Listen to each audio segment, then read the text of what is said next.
Okay, I'm back. Had a moment there. Hi, Irish Repub. You were here before me, it appears. Um, well, I want to continue reading this. I'm enjoying it.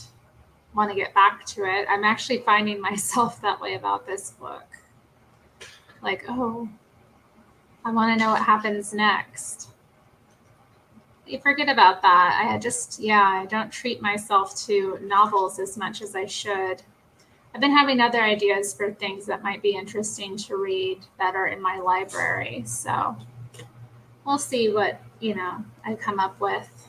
But let's get into it. Was there anything I wanted to do? I'll save it for another stream. I am planning some kind of like hangout stream soon. So I think I'll probably stream at least another time during the week.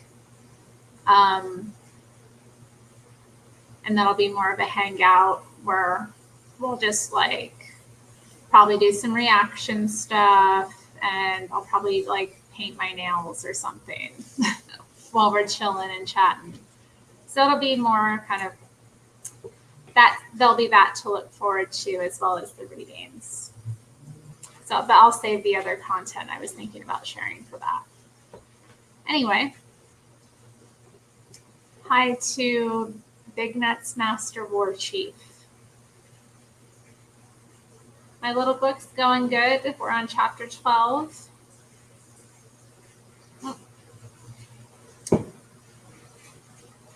I have some laundry on in the back. I'm finding it kind of loud. Can you hear any background noise? Let me know. I'm sure it'll be picked up a little. Anyway, Shay woke in the little bunk, draped across a sleeping nunsuch, content in a thick air of mixed sweats. She propped herself onto an elbow to listen to the theater's version of the dawn chorus, the sounds of 16 boys waking. Already she could pick out individual songs. That was the scratch of Trussell's pencil. His breaths were Clifton doing his exercises. The rumble of conversation would be Pickman and Pavy retelling their dreams. Ordinary workaday noises from a place that already felt like home. Shay had only known the Blackfriars boys for 2 weeks, but they had taken to her with that particular fierceness of the motherless. What had she become to those boys with the city's grime in every seam and under every nail? She was not quite boy, but not quite girl. They addressed her as one of them. Older lads called her boy or Blade. The younger ones even Sir. They ordered her the same ales, discussed the same whores, and made sure to include her in any teasing about height or lack of brawn. And when in the lazy hammock of hours suspended between the matinee and evening shows, they passed around Trussell's charcoal nudes. They gave her the same quarter hour of solitude in the curtained-off back room. But she was different from them, too. Each of those 14 days that she'd stayed at the theater had brought her a new role. She was newsbringer, message taker, and repository of tragically tiny secrets. Every begrimed adolescent problem found its way to her ear, even though there was little she could do to help. She wiped tears and noses, ignored erections, and read lines with them, over and over until she hardly needed the script for her prompting. Some boys brought her letters home to be delivered, copied or even written for them, and she saw the fathoms of pain that lurked beneath their bland words. I have 5 lines and keep it in Psyche, so I think that I am still needed here. Or, does Snowy pine for me? Please reply, although I know you are busy. Please, please, please. Hopeless, thinly words that Shay knew that they would never share with other boys. Too young to be a mother to them, but too worldly to be a sister. She was, she realized, in a rush of blood and excitement, a friend. That was a new thing for her. Even the word itself was exotic. A wind-blown jungle bird, a friend. There in the bunk, she practiced saying it until it didn't feel lumping in her throat. My friend Trestle. Do you know my friend Alouette? Oh, a friend gave it to me. Nonesuch's voice came scratchy from under the covers. You remember what we talked about last night? She slid a hand under the sheet into his warmth and stroked at his elbow. What she could see of his arm was garlanded with bruises. Of course I remember. With his head still buried beneath the covers, he shook her hand like an adult might. Good. Today we'll go and see Blank for costumes. Tomorrow we write. You missed me? I'm sure I saw you at some point today, Golden Rule. I think we even had a spat at the JLP chat. I don't believe I have any Haitians living near me, but I really don't know. I haven't noticed any. Nothing to be worried about, I'm sure.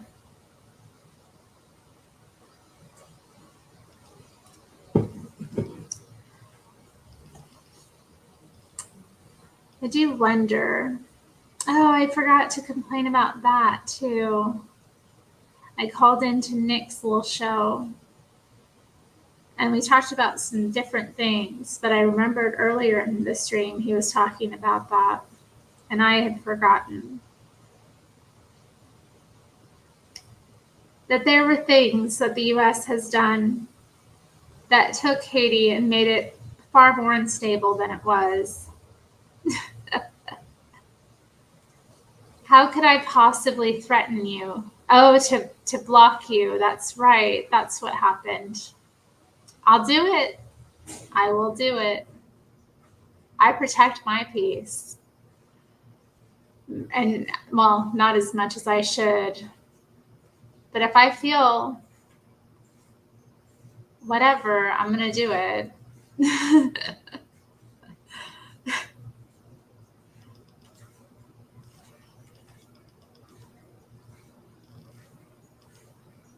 Okay, let's see.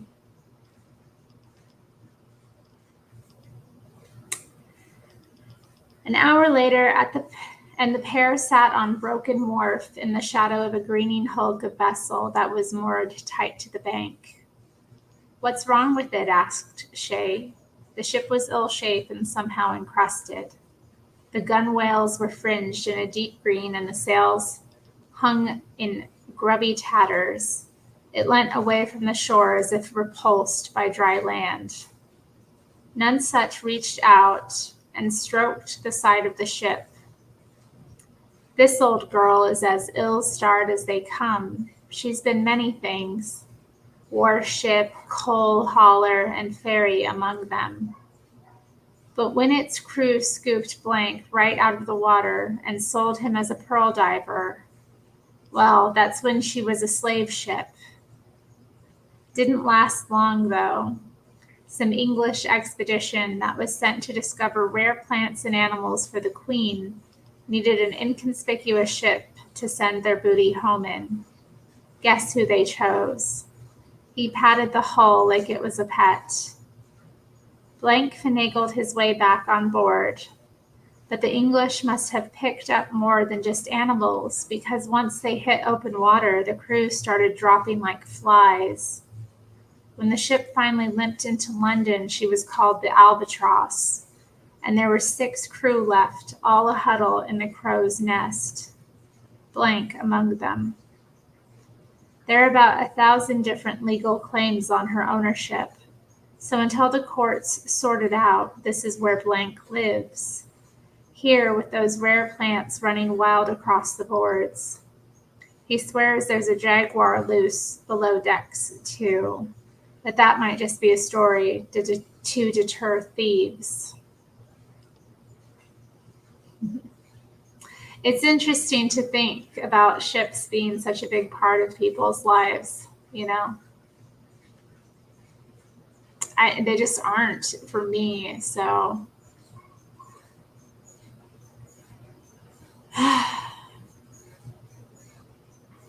Well, let's continue.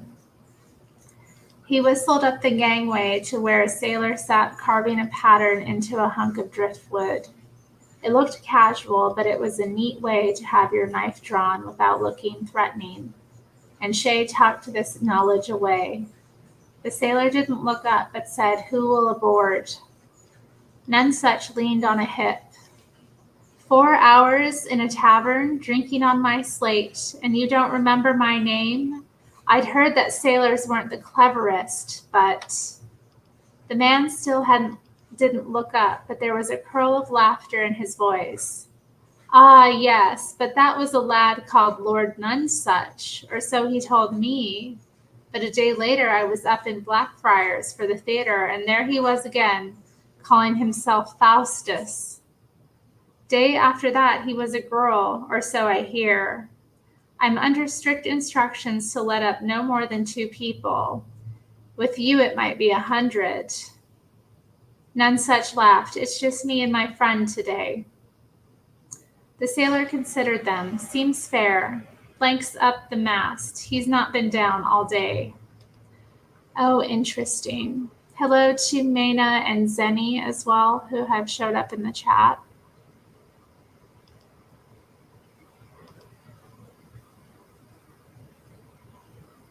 Okay, Nonesuch made a face and led Shay aboard. The deck listed at a nauseous angle, and everything was overgrown with vegetation. Vines burst from hatches and clambered for the freedom of the gunwales where they spilled, uproariously down the sides. Flowers sprang from cannon and rope stores. A rotting lifeboat carried a cargo of plate-sized yellow blooms.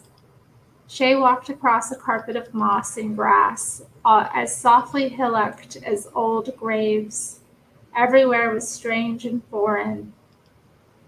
Palms sprouted dense orange spikes, while fruit rotted in piles beneath a lopsided tree. "How did it get so wild so quickly?" she asked. Nonesuch said, "When they were quarantined here, the crew emptied out the seeds and brought the trees up top. They ate what they could and threatened to burn the rest down unless they were freed.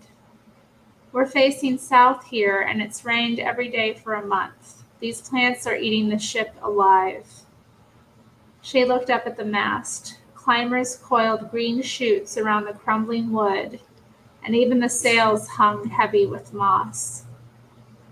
Nonesuch stood at the base and shouted up, "Blank, old pal, we've come a-visiting. Come on down." The voice that called back was distant but certain. "No, come up." "Blank, old friend, old friend. There's 2 of us and 1 of you. It makes more sense for you to come down." Zenny is going to release a chill funk mixtape tonight. Something to look forward to then. Thank you. We look forward to it. Okay. Give me a second here, y'all.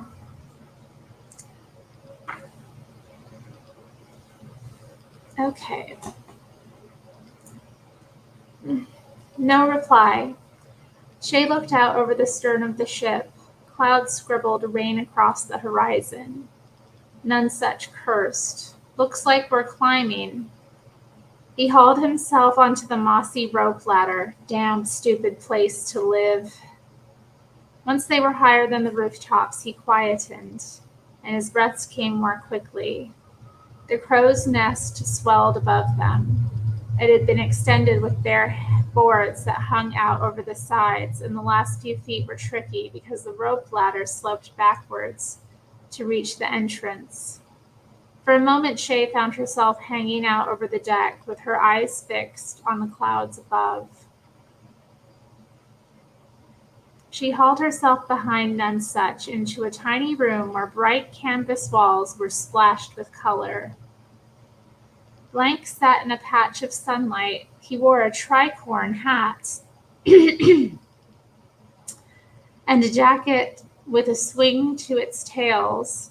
Too smart for this place. Brass buttons glinted and jangled as he leant forward and stretched out a hand to Nonsuch. "Hello, Flotsam," he said. Nonsuch was still out of breath. "Hello, Jetsam," he nodded. "And this is Shay. Flotsam and Jetsam. How cute." Zenny asks what my favorite genre of music is. My favorite genre of music is Britpop.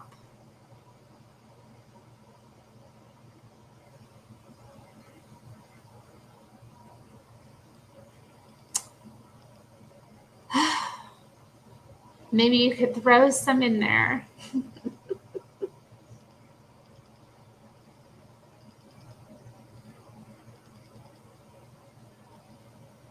Even on her knees, Shay made a bow. Something in the tenor of Blank's voice made her feel out of place, a serving girl in a dining room.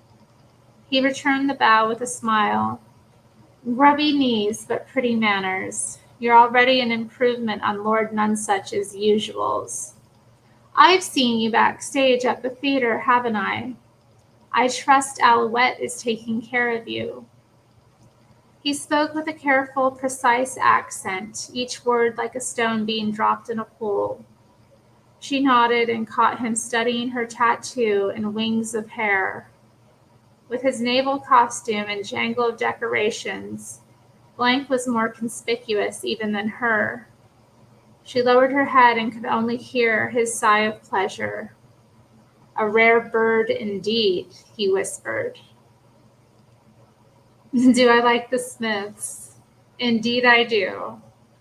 I'm a massive Morrissey fan, actually. So, Britpop ain't no funk."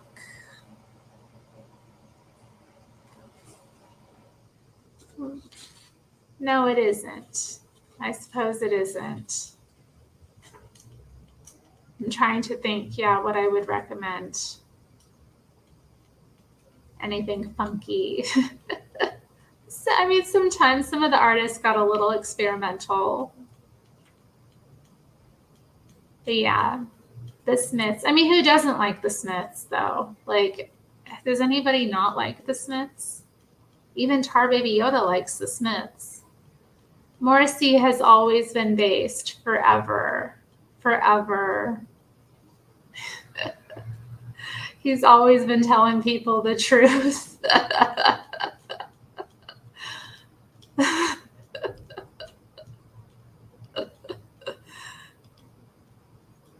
But yeah, it's gotten more potent. There's a new article with him today, actually, that I saw. I shared it, but I didn't read it. I think I shared it just so that I would keep it on my mind. But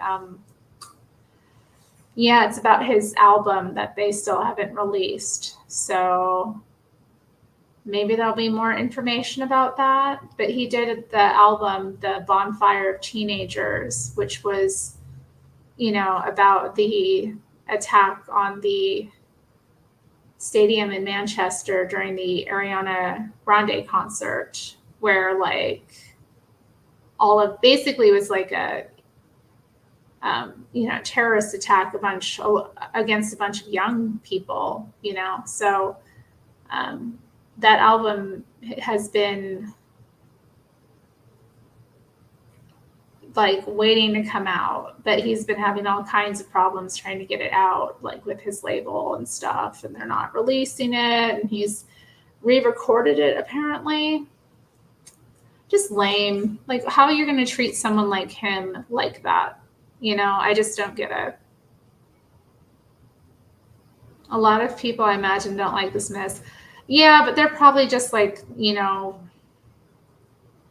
stupid macho idiots. I can't think of who wouldn't like the Smiths. Cover the Morrissey article. No, I'll save it for another stream. We'll look at it on another stream, I think. I don't want to get too off the book today because I don't want to be on here forever, and I want to kind of, get through some chapters. Hello, Tomas. How are you?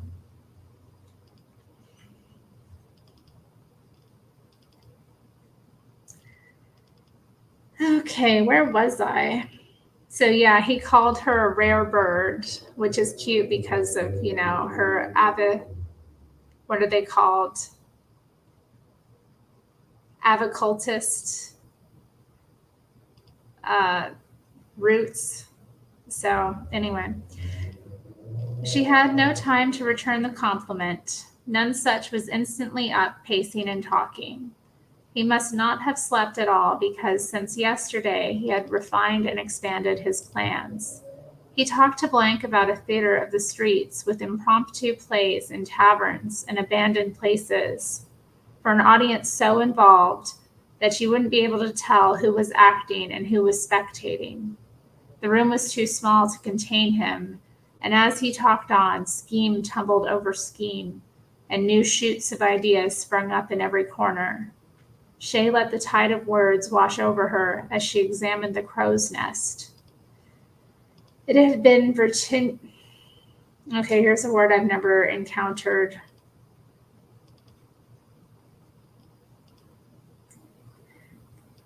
Vertiginously,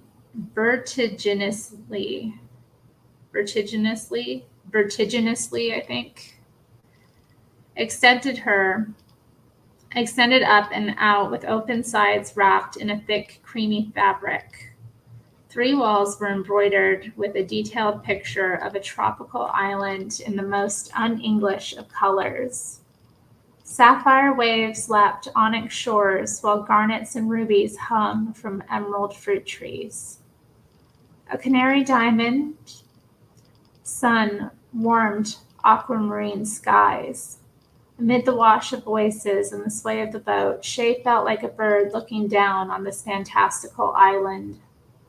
She was so caught up in its details that she didn't notice that the Nonsuch and Blank had stopped talking. Blank was watching her mildly. "May I?" he said, tapping her on the shoulder. Shay nodded, unsure of what she was agreeing to. He came closer and touched her elbows and hips.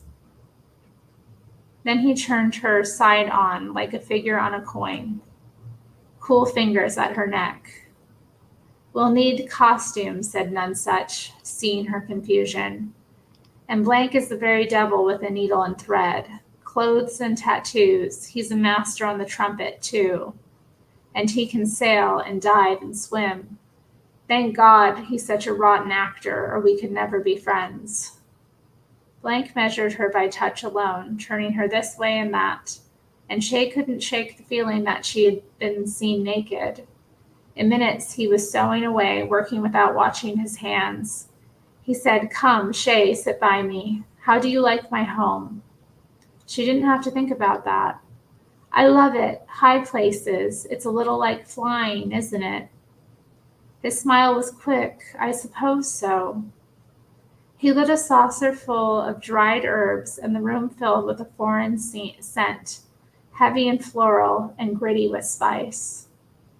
Remnants of the theater's stock were piled up here and there. A stack of Alouette smoke bombs in little straw packages stood in one corner, beneath a cardboard moon sitting half-painted against the mast. A vast scarlet kite that had been flown from the theater roof before performances of St. George and the Dragon glowered out at her. Is it glowered or glowered?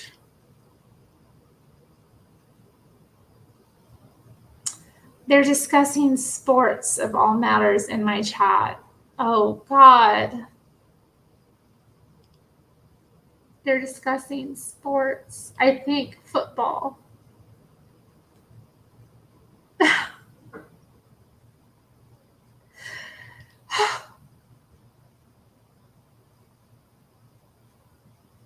Oh, did I miss Modern Gentlemen?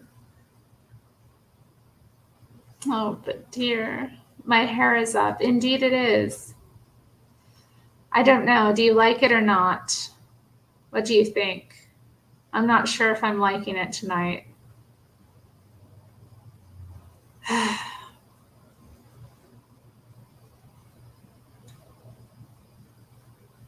It looks delightful. Well, thank you. Thank you. Brutal, ain't it? It's quite brutal. It's quite brutal. I don't care much for sports. I didn't realize Nero was right there. Isn't that sweet? Hey, babes. Aw. He had a good day. I left the little door open for him all day, so he had lots of freedom and he got lots of fresh air and lots of sun. Well, anyway, back to my little book.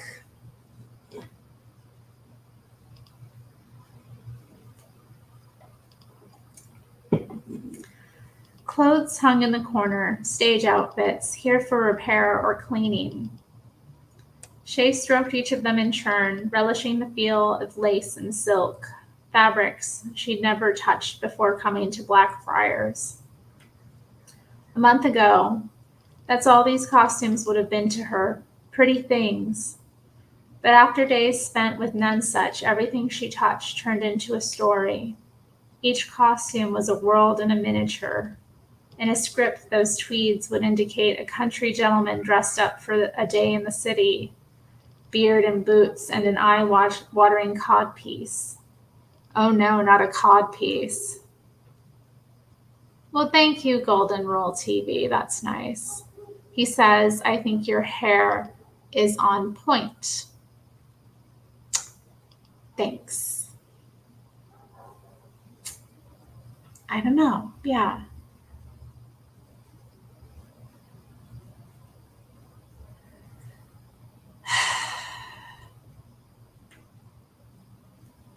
Look, Tomas has yet to make such intentions known to me, Yoda. So, but, thank you for the visual.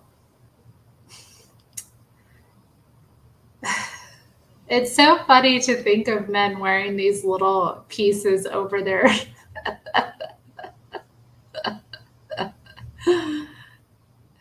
It's too funny, really.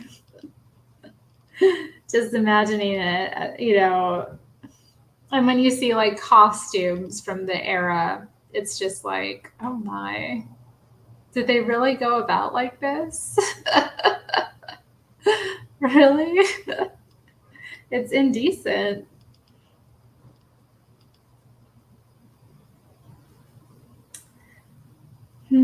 She pulled on the jacket. It fitted her well enough, and instantly she felt the character flesh out inside her, priggish and pugnacious. She stuck out her chin and pawed at the ground like a show horse. The black silk and veil would look good on none such, just his pretty eyes showing. What character would wear that black dress? A widow, but not a grieving one. The roles started to stroll, hand in hand. Through her thoughts, little pug of a man, up in London for the cockfights, eagerly showing off his latest conquest. The cockfights, that set her thinking. She interrupted the boys' rapid conversation. Blank, would it be all right to borrow these 2 costumes for the afternoon? None such his head to one side, like a dog's. Blank guarding a smile. She pulled on the hose and tugged the codpiece into place. A bandolier hung across a rail and she threw it over her shoulder. The smoke bombs fitted into the bandolier's pouches as if they were made for it. None such raised an eyebrow. Just for show, she said. Why should you always be the one that people fear? But the scene unrolled in front of her like a script, and she knew well enough that some stories have their own momentum. Somewhere inside her head, the smoke bombs whispered to her that they had a role to play, too. She placed the veil over none such's head and deepened her voice. Come on, sweetheart, she said. I'm taking you out. Oh my. How exciting. I think she has an idea for a play.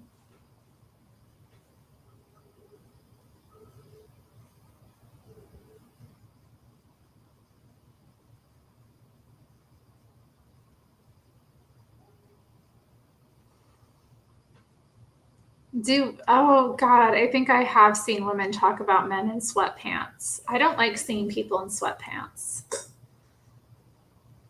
I like proper clothing. You know what I mean? Yeah, I don't know. Not you though, Lamb. I mean hose or whoas, I think is the appropriate pronunciation. I mean, we all have what we like. We all have different things that we like, but yeah, that's as much as I need to say.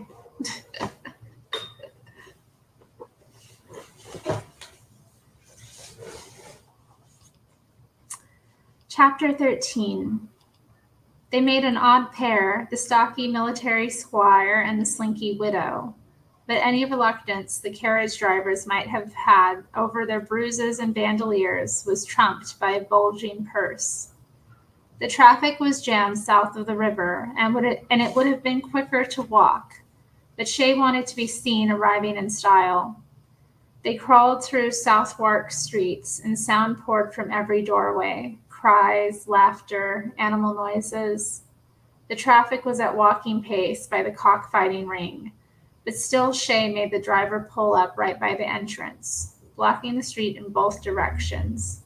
She willed herself into character, and the weight of the tweeds and the ridiculous codpiece helped. She helped Nonsuch down, flash of ankle, red lips beneath the veil, and even his hands felt somehow softer than usual.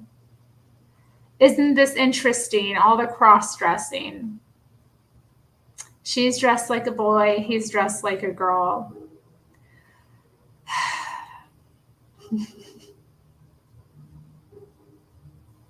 Zenny is wearing sweatpants. Well, I mean, you're at home chilling, that's cool.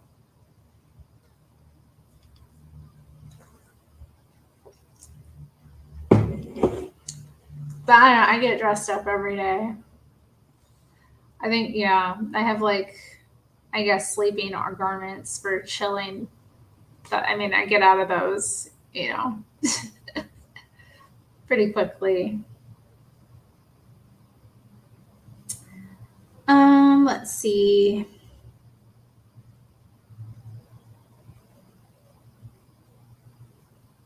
She scanned the skies for Devana, and there she was, slanted against a bank of wind, claws tucked away ready for some errant prey to break cover, a good omen. Shay tipped her hat. Oh, hey, the falcon has arrived. I was wondering what was going to happen. See, Tomas understands. Exactly. It's about adding value to the places that you go. And people do appreciate it, and they do tend to treat you better the better you look. That's just reality, If you look like you care about yourself and about, being decent in your conduct, you're going to, generally get by a lot easier.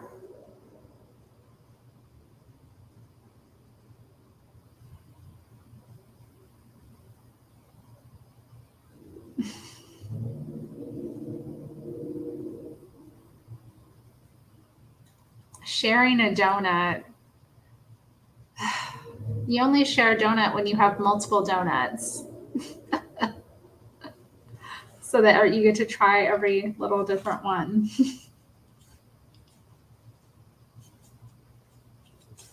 Okay. She could feel it as they walked in. Fear, animal fear. There's the S word again. The S word. S word and blood and sweat and something else. The taste of biting down on metal. Fear rang out across the whole room. She concentrated on the crowd rather than the gamecocks, but still slivers of the fight reached her. There was a frantic scratching and explosion of red off to her right. The rising slaps of useless wings against the air, and a crowd noise that you heard nowhere else. Low moans and laughter and breath pulled back hard against teeth, and the lowering of disappointment mixed with the caw of victory. It swirled into a water wheel roar that threatened to lift her up and then drown her. She froze, and Nonsuch discreetly took her arm. "You can do this," he whispered. "Remember, it's not fear that you feel, it's anger." Oh, wow, what an interesting thing to say. It's not fear that you feel, it's anger.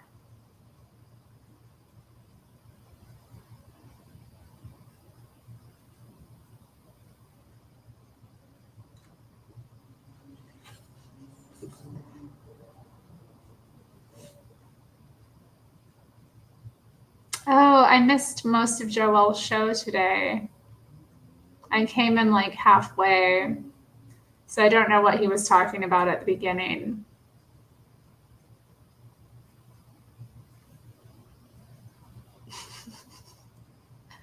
Y'all are discussing him a bit too personally. Our Joel, goodness. He seems like a nice young man. Come on.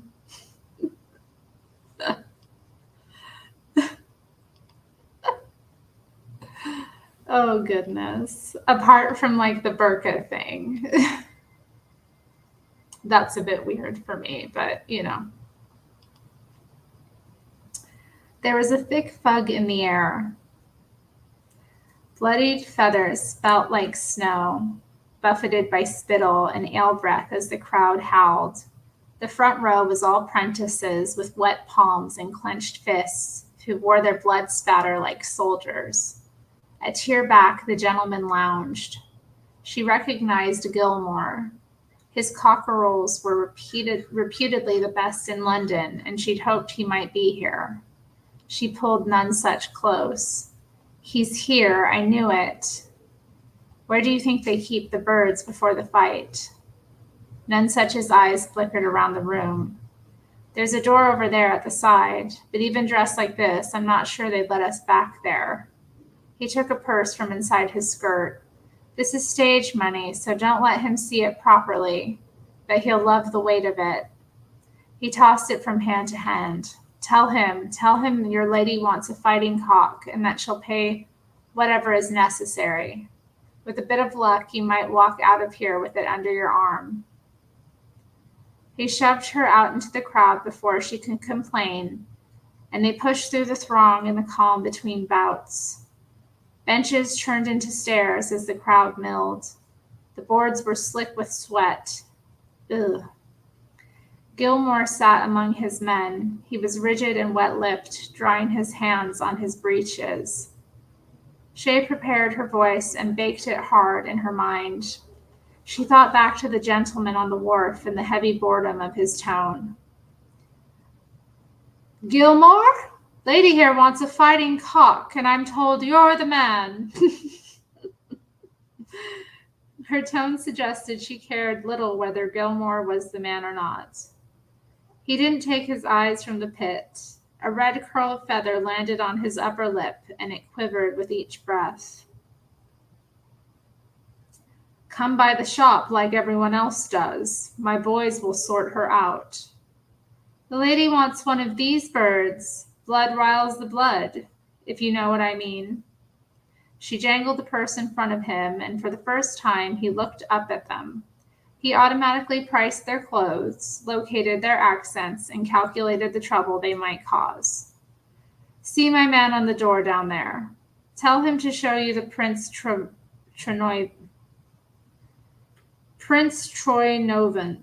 It'll cost you a guinea. Mind, he's the killer, that one." Without looking away from the cockpit, he reached out and encircled Nonsuch's wrist. "And if killers are what the lady likes, I can always oblige." A shout went up from the front row, and Shay stared at the feather trembling on Gilmore's lips. Below them, 2 cockerels were being tossed into the ring. "Now piss off," said Gilmore. "I'm working." They made their way through 2 tiers of roaring spectators to the side of the building, where it was ill-lit and dusty. A youth slouched by the door, watching the fight. Shay said, "Your boss is willing to sell us Prince Troynovant. Show us now." That name is tripping me up. Troynovant.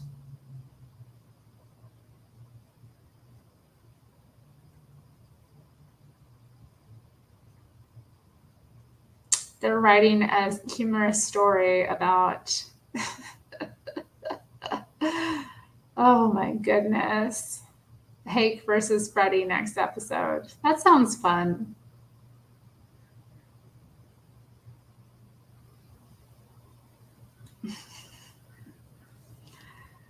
Everyone telling, I mean, this is so silly. But hey, write your little stories. It's all good.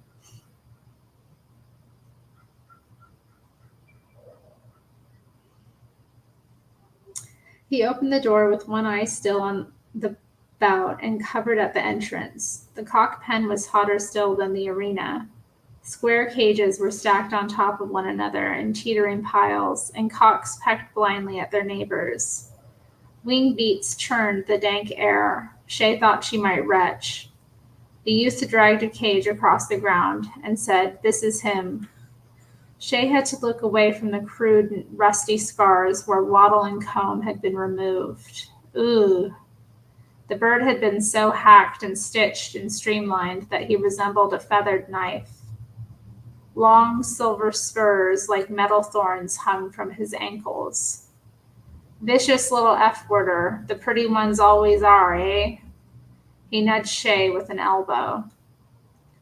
Again, she let the gentleman from the wharf inhabit her. "Speak to me that way again, and I'll whip you from here to the river. Wait outside."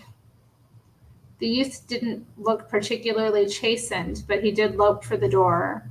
And as it opened, he winked at Nonsuch. "Enjoy yourself, miss." When he was gone, Nonsuch pushed back his veil. "Lord knows what he thinks we're going to do in here. What's the plan? Pass off a stage guinea on the boy and walk out of here with Prince under our arm?" The bird regarded them hopefully from its cage. Shay was trying hard to hold back her bile. "All of them," she whispered. "What? We need to take all of them." Nonsuch shook his head. "How? If we go through the arena, they'll fucking hang us."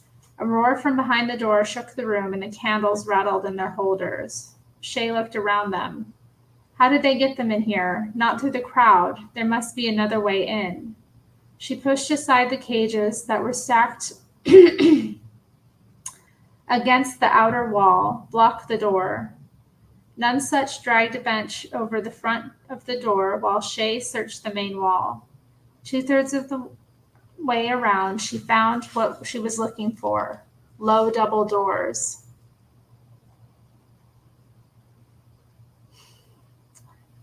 They were shut tight, but there was a tool of her father's that she always kept on her, a peacock quill with a flattened end, and she tried it in the lock. No joy. The metal was furry with rust, and the quill jigged uselessly in the keyhole. The youth's voice came from outside. "Make yourself decent. I'm coming in." The door slapped against the bench, and he tried again. "Can you move away from the door?" Nonsuch gestured to the bench. "If we take one side each, we could use that to ram the doors." They took an edge each and ran the bench at the outside exit. The doors must have been warrented with woodworm because they shattered on impact, and shafts of autumn sun scrambled across the floor. Instantly, the birds flapped against their bars. Shay tried to drag a cage out through the hole in the wall, but the cockerel pecked blindly at her. His beak had been sharpened to a point, and it drew a thin line of blood. She whipped her hand away. "Like this," said Nonsuch. He lay on his back and kicked the cage across the floor. Noises grew behind the blocked door, and he kicked harder. Shay joined him, sending cages tumbling on their way, end over end, with the cocks a furious blur at their centers. They were heavier than they looked, and by the time they all had been pushed out into the street, Shay and Nonsuch were wet with sweat. For one moment they lay there as a snow of feathers fell around them, and then Shay scrambled through the hole and out into the street. Nonsuch turned back and wedged his shoulder against the back door into the arena. Everything in Southwark was a show, whether paid for or not. Out on Pike Street, passers-by stopped to watch Shay struggle with the clasps. Even at the very moment of their freedom, the birds fixated on her fingers, and every cage she undid came at a cost to her hands. Blood trickled down her forearms and dropped in spatter patterns at her feet. The birds are gods, she reminded herself helplessly. What had she expected once they were free? Cockerels weren't great flyers, but they had enough speed and lift to at least get themselves away from the street. But instead they shook themselves down like prize fighters and then attacked whichever bird was closest. I mean, I figured that would be what would happen. She didn't really think this through.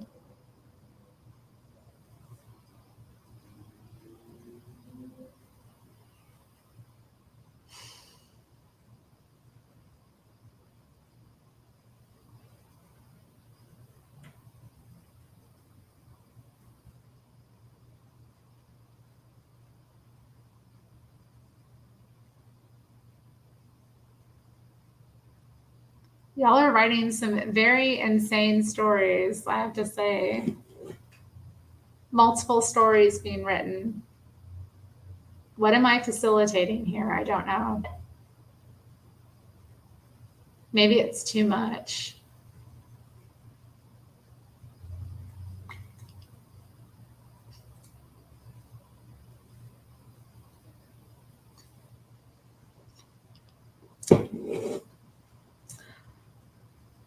Okay. Okay, where was I?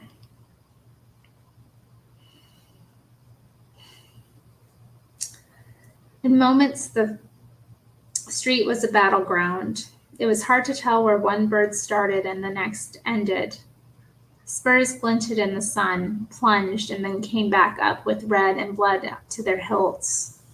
Heads hammered into flesh, sewing up threads of red across white bodies while 40 wings beat a dust storm around them. Stop! Run! Shay threw herself into the tumult, her trousers torn, as she spit up the tangles and kicked birds to the side of the road. Her face was wet with tears, her ankles sodden with blood. Run, for God's sake! Some stumbled away, unsteady and bloodied, while others lay in broken piles at her feet. The noise was incredible. A keening wail, whether of pain or triumph, it was impossible to tell. They died down there in the dirt and piss and bones, while all the time a huge empty dry sky hung above them. Skirmishes continued around her as women cowered under shop awnings with their skirts wrapped tight around their legs. A pulse of fury rose up in her chest. She pushed through the gawpers back to the front entrance of the cockpit. The guards eyed her with alarm. The torn clothes and freckles of blood. She stood tall. All the fighting cocks are loose around the corner, hundreds of pounds worth. There's going to be a riot. As soon as the guards' footsteps echoed around the corner, Shay swung the bolt across to lock the main doors, then up, using the bolt as a foothold, levering herself onto the architrave. What's an architrave? Architrave? Architrave?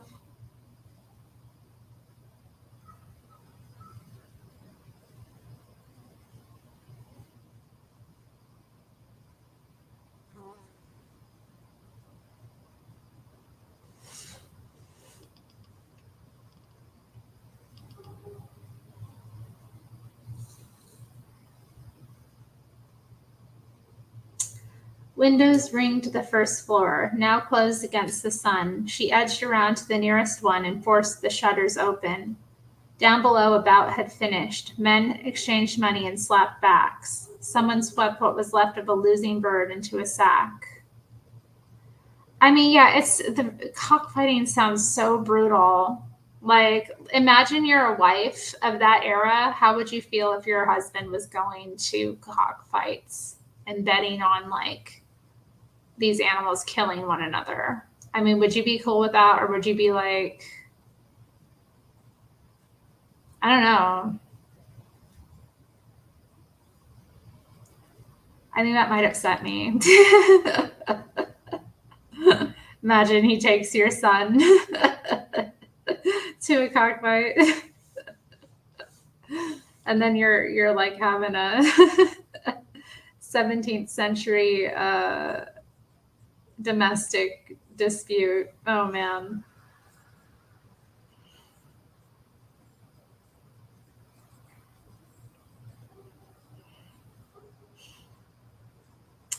She was maybe 15 feet up, and she could see every inch of the arena. Fighting cock, she yelled. No response. Her face warmed with anger. Stage voice, she told herself.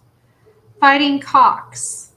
This time faces turned towards her, and she fought the urge to duck out of sight. She made herself meet Gilmore's gaze. Now would he recognize her? So you big men enjoy a fight to the death? It was curiously quiet. 100 or so faces looked up at her, and in the main, their expressions were of amusement. She took one of Alouette's smoke bombs from her bag, waggled it at the men, and then lit the fuse on a wall torch. It fizzed and then caught. They were listening now. All the doors are barred. The only way out is the loading entrance in the cock pen. Head swiveled to the rear of the room. She heard someone try the door below her.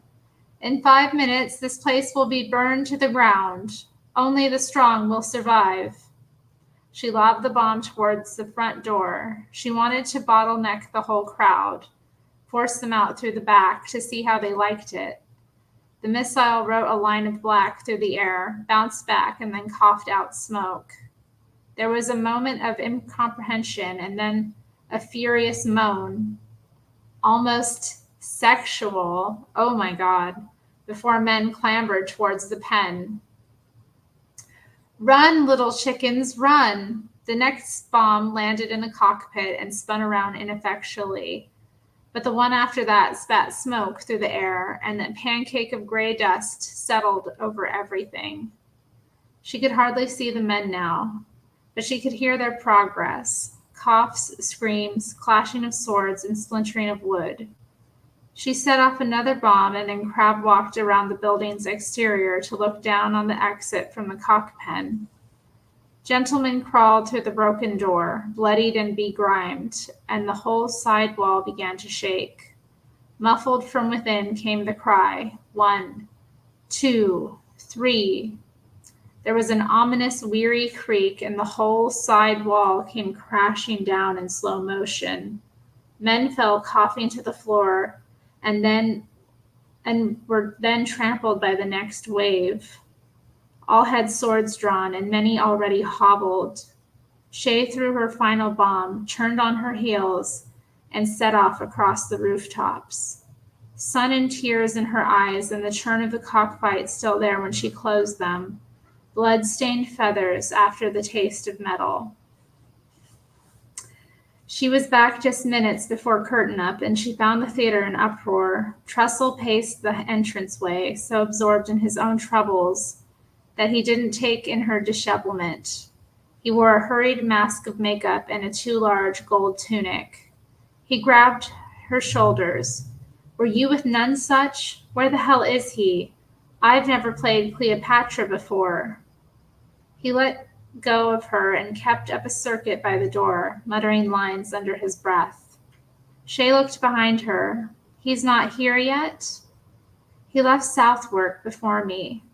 He might not be as fast as her across the rooftops, but it had been a half hour. Plenty of time to get from Southwark to the theater. Her moment fluttered at the memory of the street, the blood and smoke and violence. A bell rang inside the theater, and Trussell shook his head. He's not been back all day. Can you wait here for him? I'm not on until the third scene. Alouette could prompt. Behind her, pigeons scattered before the noise of a speeding carriage. Trussell's hand went to his mouth.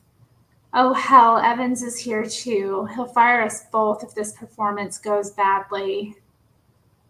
Final latecomers trickled inside as the bell rang for a second time, leaving the street oddly quiet. Shay picked dried blood from her fingers and begged the birds for none such to appear. She looked up and saw the familiar sight of Devana bisecting the sky. She whistled with 2 fingers and whispered, "Where is he, girl?" As if in response, a cart barreled around the corner at such speed that 2 wheels left the ground. With a yelp, Nonesuch half jumped, half fell from its back. He brushed himself down. His shoes were in his hand. He was trying to keep from smiling, but he couldn't help himself. "Did you forget something?" He was flushed but uninjured. "Once you took to the roofs, there was only one stranger left to blame. It's taken me a whole quarter-hour to lose them. Then the owner of that carriage wanted a fare for hiding me that I wasn't prepared to pay." He put on his shoes and took her arms. "Seriously, though, that was madness. I thought the bombs were for show. You might have killed those men."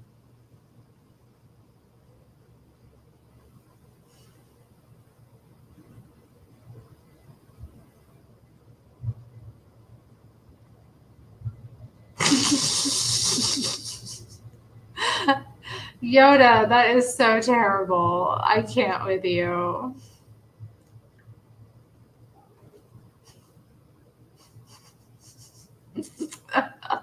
Not Splinter from the Ninja Turtles. Not Splinter from the Ninja Turtles. Oh my god.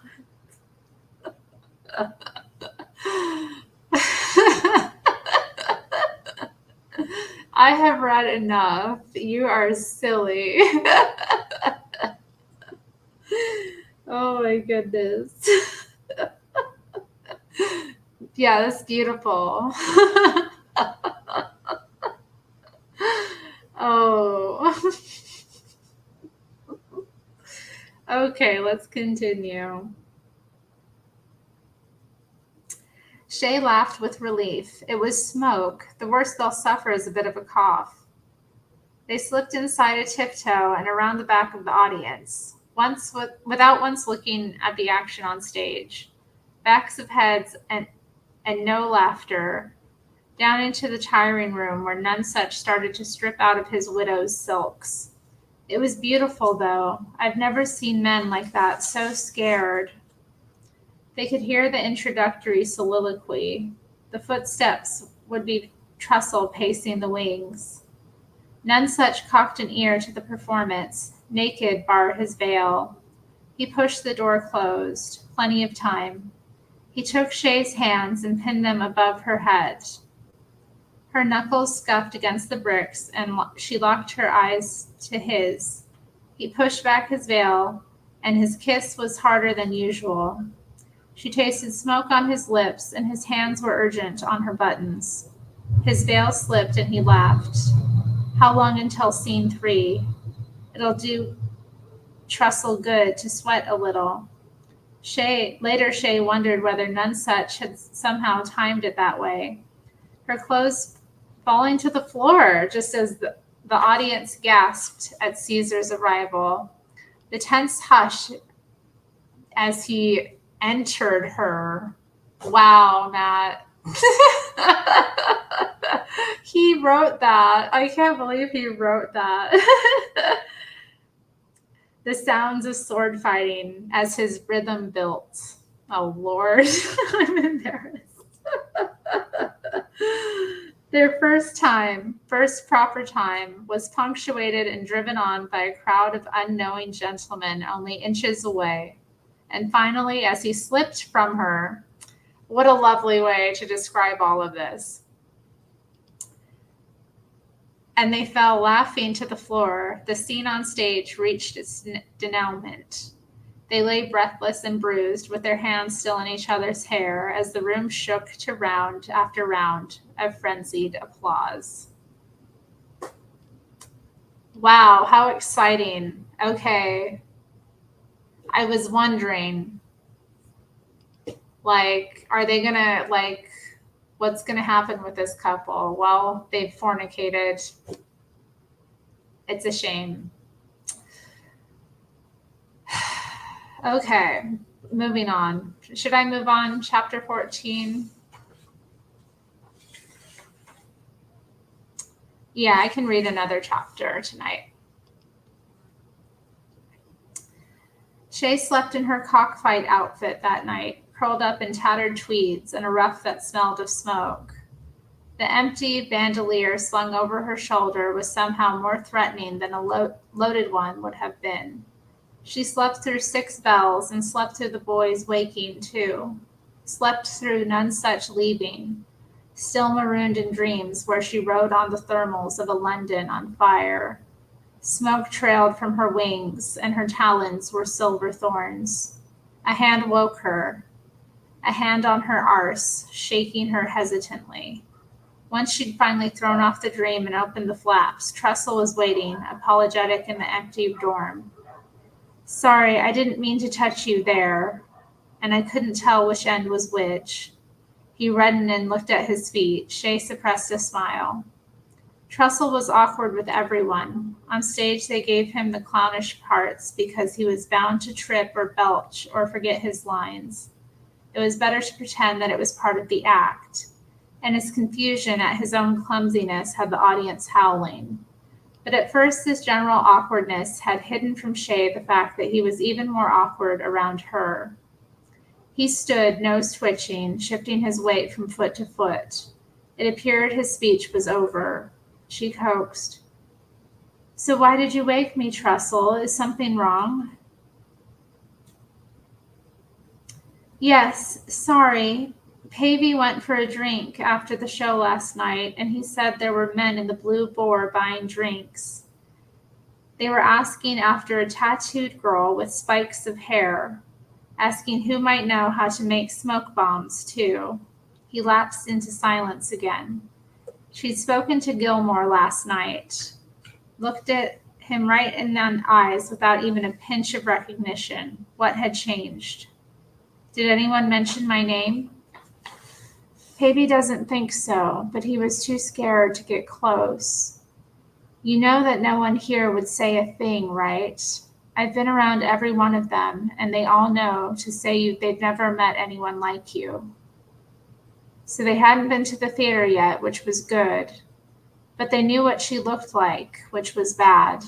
At some point, that would lead them to Birdland. 8 bells. She could be there and back before the afternoon's performance. She stood at the front of the long ferry like a figurehead and let the spray scour London from her until she was pink and raw and small again. As they rounded the last bend before Birdland, a bubble of excitement rose in her. Her father's swan boat was moored on the jetty. Rings of mud covered its sides, so it must have been at least a week since it had been used. As she disembarked, she stroked its head for luck. Its beak, once an oily black, had been worn to gray, and she made a mental note to repaint it while she was here. Another thing on her list: paint the boat, build a fire, mend Lonan's clothes. Her chores coming home to roost. She repeated the list in her mind like a mantra, and she was so caught up in the words that she almost missed the warning call. It was a short 2 crow caws in succession, so expertly done that at first she didn't recognize them as made by a human. It was only when the caws repeated that she stopped. A call that even the fledglings knew. 1 means come, 2 means stay. She was still 200 yards from Birdland, but somebody working high in the nets might have seen her. It would do no harm to wait and see.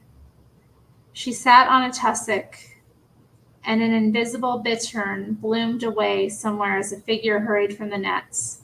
She raised a hand in greeting as she recognized Calm, but he waved her back, pointing towards the jetty. She picked her way through the sodden marshland and sat in the back of the swan boat. Gulls wheeled overhead, and she took a hunk of bread from her bag and amused herself by throwing pieces high in the air and watching the acrobatics. Calm was talking even before he stepped onto the jetty. Men were here. He said it without reproach, like the way he might point out an interesting bird in the nets. Londoners with what looked like bloody wolves on leashes. Looking for me? It started as a question, but what else would they be here for? Yes, looking for you. Tattoos and spikes of hair. Any impecunious drinker would have told the men to try Birdland. When? Yesterday night, but they promised they'd be back. Threatened, I should say. What did you tell them? I told the truth. That we never see you anymore, that you stay in London most nights, but we have no idea where.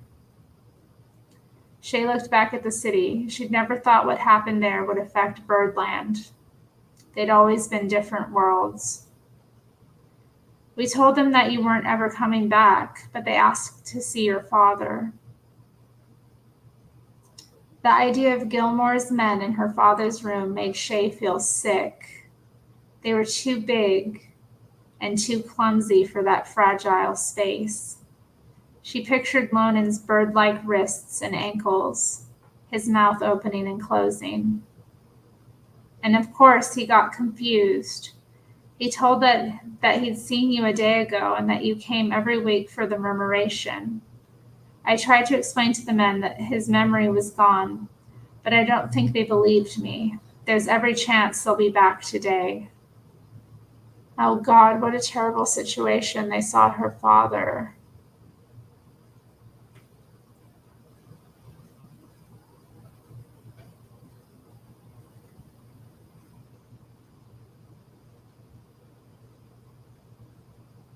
Yoda, I don't appreciate that disgusting comment. Disgusting.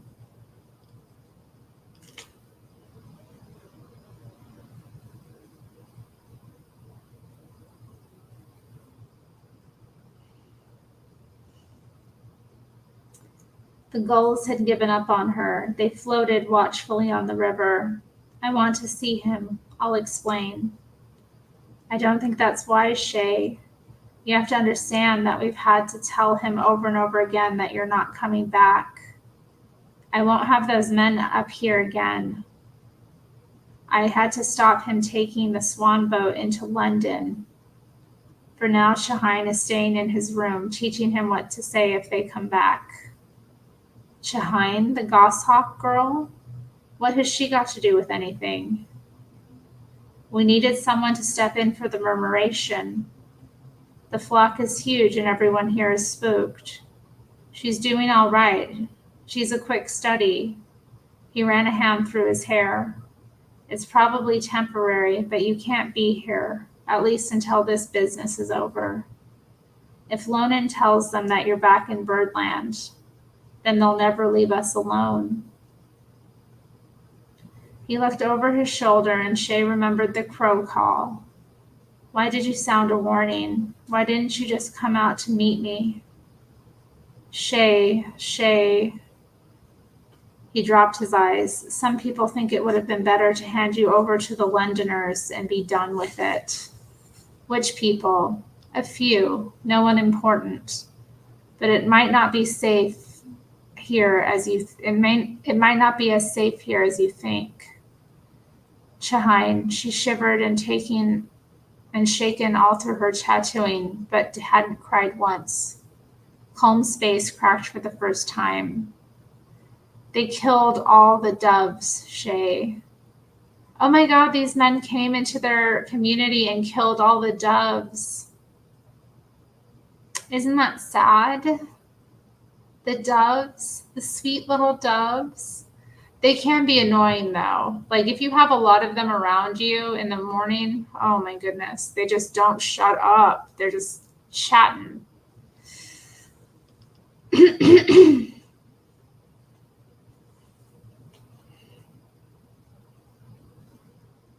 The gulls watched with interest as Shay emptied her bag of gifts onto the jetty. First the candied ginger and twists of brown paper and 5 silver pennies. She found that she didn't care that someone else had read the murmuration. but she ached at the idea of another's hand being the first thing Lonan reached for in the morning. She took out a miraculous ripe apricot, a painted wooden box filled with tea from India. It pained her that someone else would pilot them to the shore from his nightmares. His name would be on someone else's lips. Walnuts in their shells and a posy of wilting lilies. Someone else would guide his hands around his tea. Someone else would brush his wild hair flat. Her little pile of treasures looked tawdry under Birdland's brittle sky, and even if Colm had told her father who the gifts were from, it would be gone from his memory in a moment.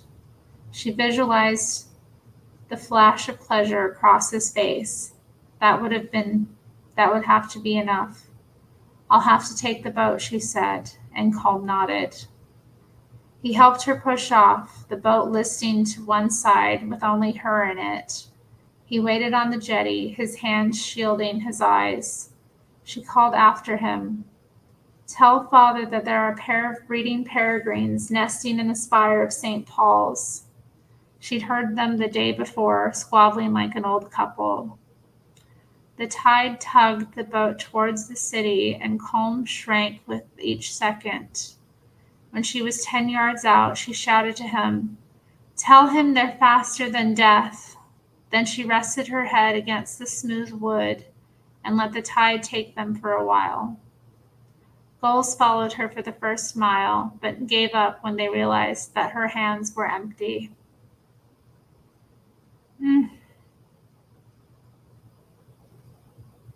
Oh, man. What an intense story. Well, I think I'm going to cut it off there tonight. I don't want to be on here too long. It was late when I came on anyway, but we got through, 3 chapters, right? Not bad.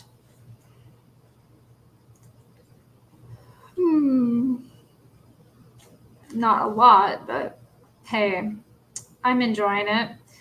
I can't believe this, though. What a bunch of troublemakers these two are. I don't know if I think that they're like a good couple. I think they might be kind of like up to some stuff. You know what I mean?